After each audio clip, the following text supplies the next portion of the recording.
עכשיו. התחלת לצלם. תראה, יש פער גדילה פה. יש חלק שמתפתח מהר ויש חלק שלא מתפתח, עקב הצפיפות של הדגים. יש המון דגים פה. ההבדל ביניהם בגילאים זה 2 הטלות, 3 ימים. נכנסתי אותם עקב שלא היה לי מקום ב4 ימים. תכף תראו את הצפיפות.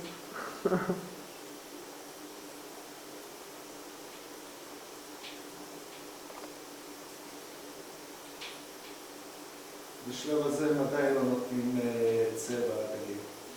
אני עובר להגבר ממטה. אלה מוכנים לשיווק, עוד שבוע ימים. הם הגיעו לגודל יפה, 2 אינץ' פלוס.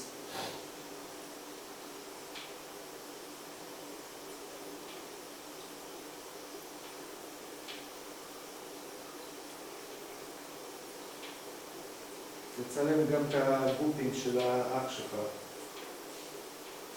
הגופים בתנאים, לא תנאים. שהוא רוצה לקנות גופים? הם חיים עם ניטרית, בכמות גדולות מאוד. אחרי מציע. הם על סף הישרדות, הגופים. זה אין מקום.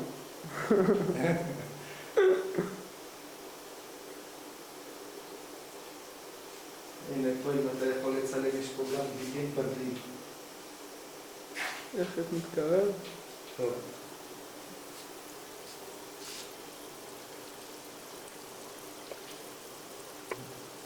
הזזת לי את הדברים. זה התנאים שאנחנו נותנים, בשיטה הפרימיטיבית ביותר.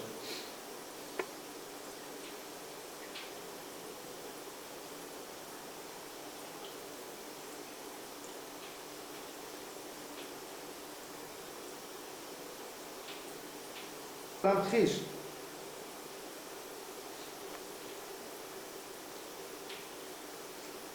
יש חלק מהדגים האלה שישאר חומר רבייה. את הגדולים יותר והיפים יותר. בקטנים למעלה. בקטנים. זה צפיפות, כל התחתית מלאה, הם מחפשים מזון. עקב הצפיפות אני לא יכול לתת להם אוכל שזה יספיק להם. אחרת אני מקלקל את כל ההרכב המים, ואז יש תמותה.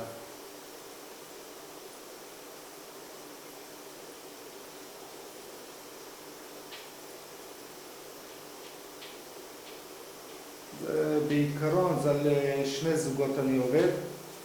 יש את הטורקיז הגרמני, הנקבה, והזכר הוא בלק קובלט.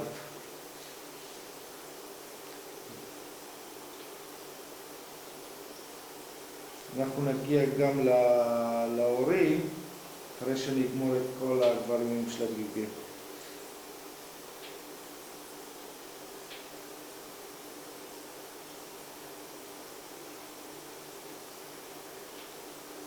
יש המון דגים, יש פער גדילה פה,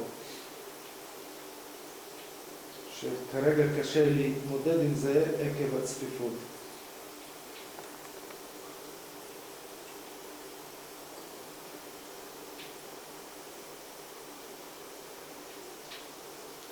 פה באקווריום הקיצוני הדגים לא כל כך מרגישים טוב.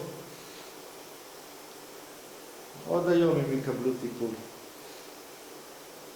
אין להם בעיה של חוסר תזונה באקווריום הזה. זאת אומרת, הרכב המים הוא לא טוב, הוא לא מתאים להם כרגע.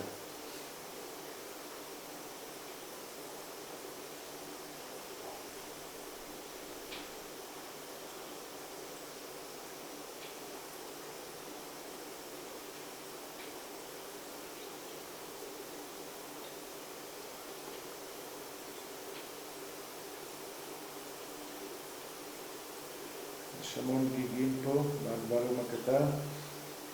בשלב יותר מסוים, עוד שבועיים, משהו כזה נקבע. אני מוכר את הגדולים, בתקופה הקרובה ביותר, עוד שבוע בערך, ואז אני מתחיל לפצל אותם.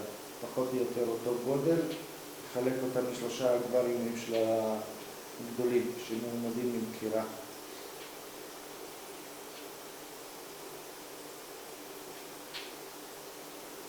מגיעים פה באקווריום הזה, כל התחתית מלאה.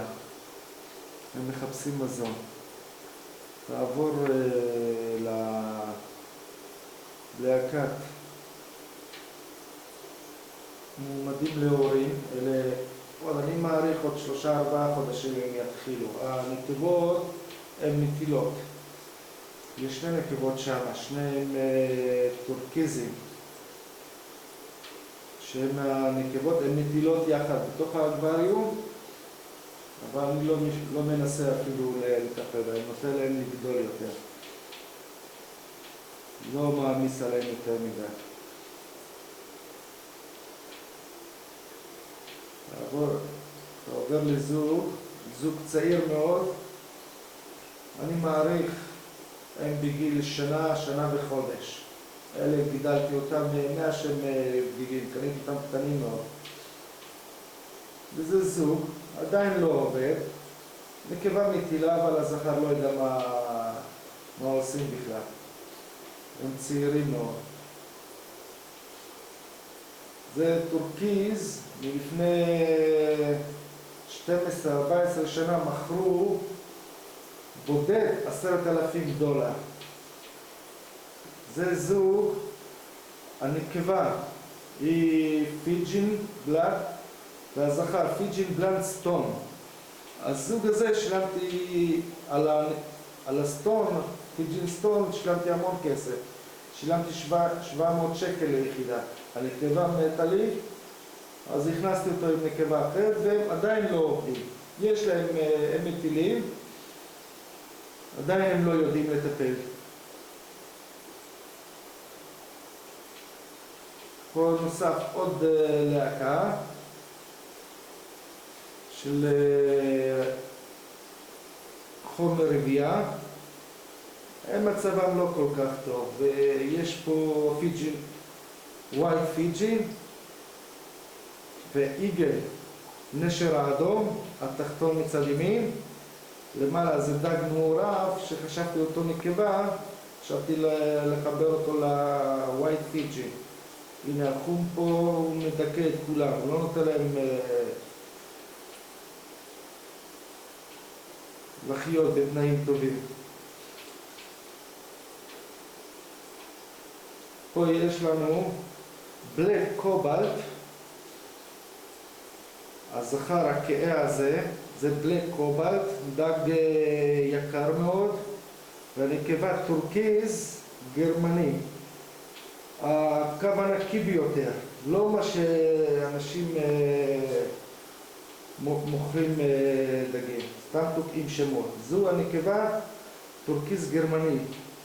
קשה מאוד להשיג את הטורקיז גרמני. יש לו גיגים, אם תמקדו, אז יש גיגים על הזוגות, המון גיגים. אני מעריך יש איזה 200 גיגים. וזה זוג טוב שיודע לעבוד. יש עוד זוג פה, על זה אני מדבר, זה לפני 10 שנים מכרו את הטורקיז הזה $10,000 בתערוכה. הוא גם יש לו גיגים, זו הטלה הראשונה שלו. זאת אומרת שהוא מטפל, הוא יודע לטפל. עכשיו הוא יודע, כל פעם לקחתי ממנו 20-15 חתיכות. פעם אחרונה, מה שאנחנו רואים, יש לו. אני מעריך בין 100 ו-120. המצלמה לא יכולה להתמקד, כי המים פה הם לא באיכות, הנה, ראינו את הדגים איך שהם, הזכר קצת אגרסיבי ליחס הנקבה, הוא לא נותן לה, על שני ההורים יש גיגים.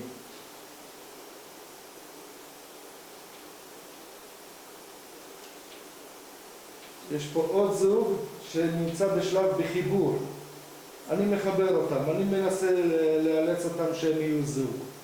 שהם פחות או יותר מתאימים אחד לשני. זה איגל אדום, והנקבה היא מעורבת כזאת, אבל אני לא יודע איזה. עכשיו במקביל עוד אקווריום יש פה, שזה זוג צעיר מאוד. אמנם הם גדולים, אבל מבחינת הגיל הם צעירים מאוד.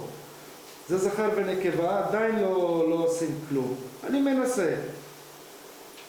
לא מנסה להכניס אותם ללחץ שיטילו, אבל קודם כל משפחה חד-הורית, אמא שלי נפטרה כשהייתי בן 3.